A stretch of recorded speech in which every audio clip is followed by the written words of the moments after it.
Hello, May 25th of the 365 workout. We're going to pick up at Job, chapter 16. Then Job answered and said, I have heard many such things. Miserable comforters are you all. Shall words of wind have an end? Or what provokes you that you answer? I also could speak as you do. If your soul were in my soul's place, I could heap up words against you and shake my head at you. But I would strengthen you with my mouth, and the comfort of my lips would relieve your grief. Though I speak, my grief is not relieved, and if I remain silent, how am I eased? But now he has worn me out.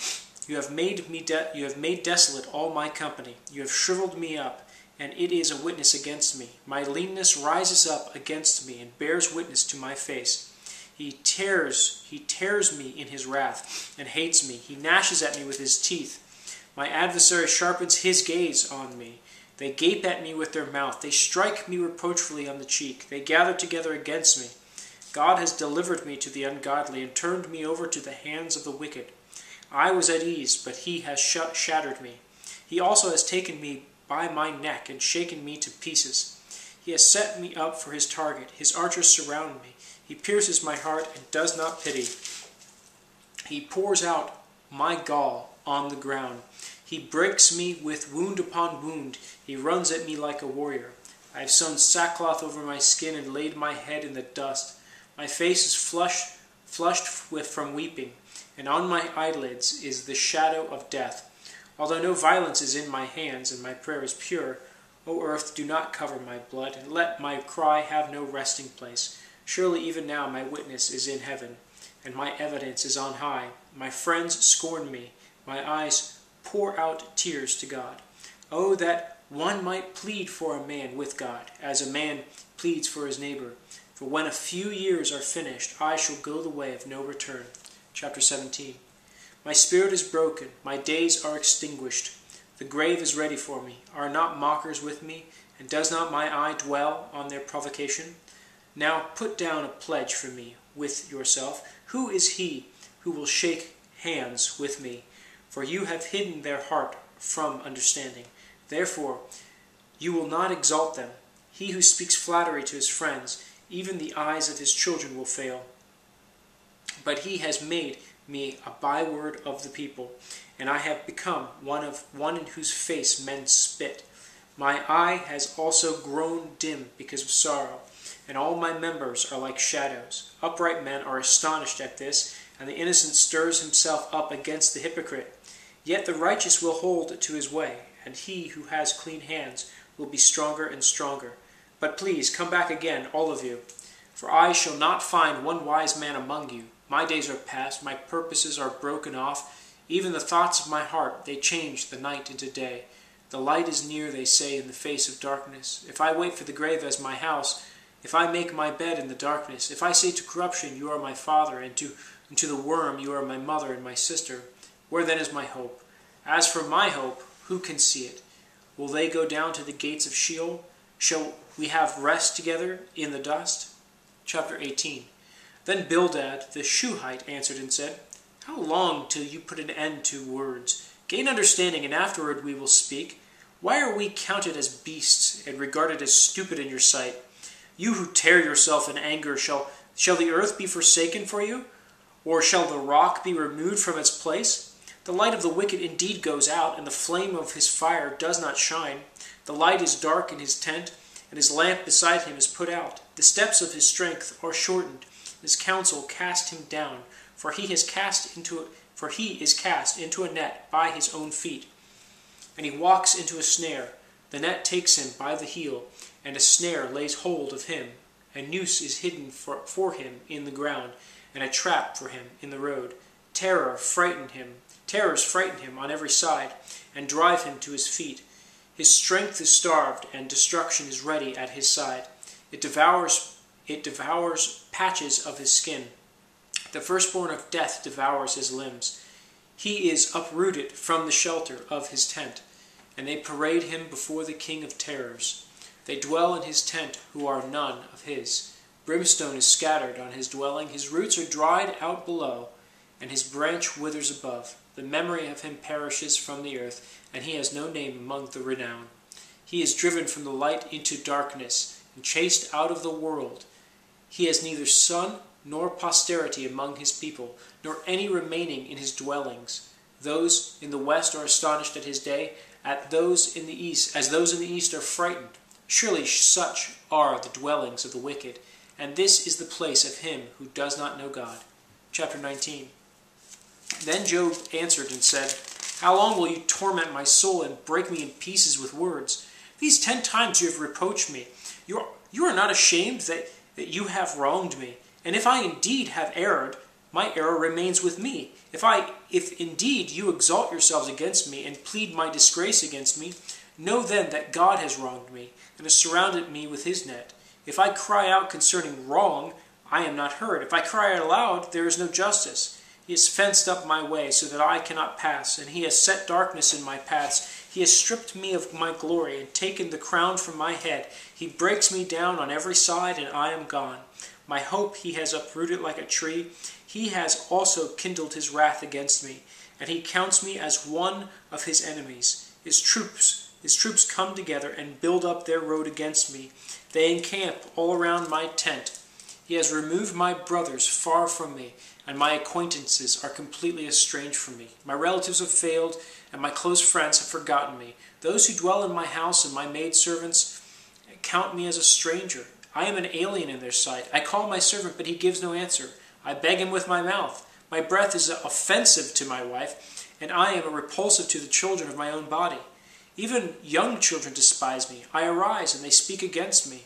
All my close friends abhor me, and those whom I love have turned against me. My bone clings to my skin and to my flesh, and I have escaped by the skin of my teeth. Have pity on me, O you my friends, for the hand of God has struck me. Why do you persecute me as God does? And are you not satisfied with my flesh? Oh, that my words were written, oh, that they were inscribed in a book, that they were engraved on a rock with an iron pen and lead forever. For I know that my Redeemer lives, and he shall stand at the last on the earth.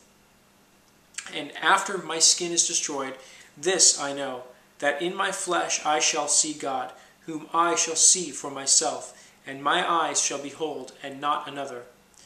How my heart yearns within me! If you should say, How shall we persecute him, since the root of the matter is found in me? Be afraid of the sword for yourselves, for wrath brings the punishment of the sword, that you may know there is a judgment. Chapter 20. Then Zophar, the Naamathite, answered and said, Therefore my anxious thoughts make me answer. Because the turmoil within me, I have heard the rebuke that reproaches me, and the spirit of my understanding causes me to answer. Do you not know this of old, since man was placed on earth, that the triumphing of the wicked is short, and the joy of the hypocrite is but for a moment? Though his haughtiness mounts up to the heavens, and his head reaches to the clouds, yet he will perish forever, like his own refuse. Those who have seen him will say, Where is he? He will fly away like a dream and not be found. Yes, he will be chased away like a vision of the night. The eye that saw him will see him no more, nor will his place behold him any more. His children will seek the favor of the poor, and his hands will restore his wealth. His bones are full of his youthful vigor, but it will lie down with him in the dust. Though evil is sweet in his mouth, and he hides it under his tongue, though he spares it and does not forsake it, but still keeps it in his mouth, yet his food in his stomach turns sour, becomes a cobra venom within him. He swallows down riches and vomits them up again. God casts them out of his belly. He will suck the poison of cobras, the viper's tongues will slay him. He will not see the streams, the rivers flowing with honey and cream. He will restore that for which he labored, and will not swallow it down. From the proceeds of business he will get no enjoyment, for he has oppressed and forsaken the poor. He has violently seized a house which he did not build, because he knows no quietness in his heart. He will not save anything he desires. Nothing is left for him to eat. Therefore his well-being will not last. In his self-sufficiency he will be in distress. Every hand of misery will come against him. When he is about to fill his stomach, God will cast on him the fury of his wrath, and will rain it on him while he is eating. He will flee from the iron weapon. A bronze bow will pierce him through. It is drawn, and it comes out of the body. Yes, the glittering point comes out of his gall. Terrors come upon him. Total darkness is reserved for his treasures. An unfanned fire will consume him. It shall go ill with him who is left in his tent. The heavens will reveal his iniquity, and the earth will rise up against him. The increase of his house will depart, and his goods will flow away in the days of his wrath. This is the portion from God for a wicked man, the heritage appointed to him by God. Chapter 21. Then Job answered and said, Listen carefully to my speech, and let it be your consolation. Bear with me, that I may speak, and after I have spoken, keep mocking. As for me, is my complaint against man? And if it were, why should I not be impatient?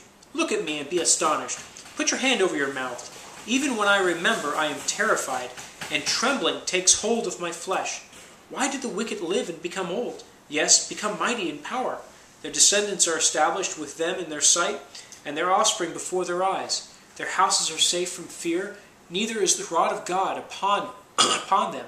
Their bulls breed without failure, their cow calves without miscarriage. They send forth their little ones like a flock, and their children dance. They sing to the tambourine and harp, and rejoice to the sound of the flute.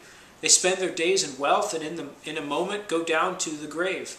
Yet they say to God, Depart from us, for we do not desire the knowledge of your ways. Who is the Almighty that we should serve him? And what profit do we have if we pray to him? Indeed, their prosperity is not in their hand. The counsel of the wicked is far from me. How often is the lamp of the wicked put out? How often does their destruction come upon them? The sorrows of God distributes in his anger. They are like straw before the wind, and like chaff that a storm carries away. They say, God lays up one's iniquity for his children. Let him recompense him, that he may know it. Let his eyes see his destruction, and let him drink of the wrath of the Almighty. For what does he care about his household after him, when the number of his months is cut in half? Can anyone teach God knowledge, since he judges those on high?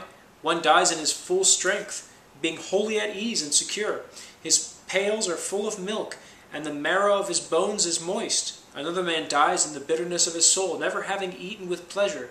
They lie down alike in the dust, and worms cover them. Look, I know your thoughts and the schemes with which you would wrong me. For you say, Where is the house of the prince? Where is the tent, the dwelling place of the wicked? Have you not asked those who travel the road? And do you not know their signs? For the wicked are reserved for the day of doom. They shall be brought out on the day of wrath. Who condemns his way to his face, and who repays him for what he has done? Yet he shall be brought to the grave, and a vigil kept over the tomb. The clods of the valley shall be sweet to him. Every one shall follow him, as countless have gone before him. How then can you comfort me with empty words, since falsehood remains in your answers? We'll end there. Pick up tomorrow at chapter 22. Until then.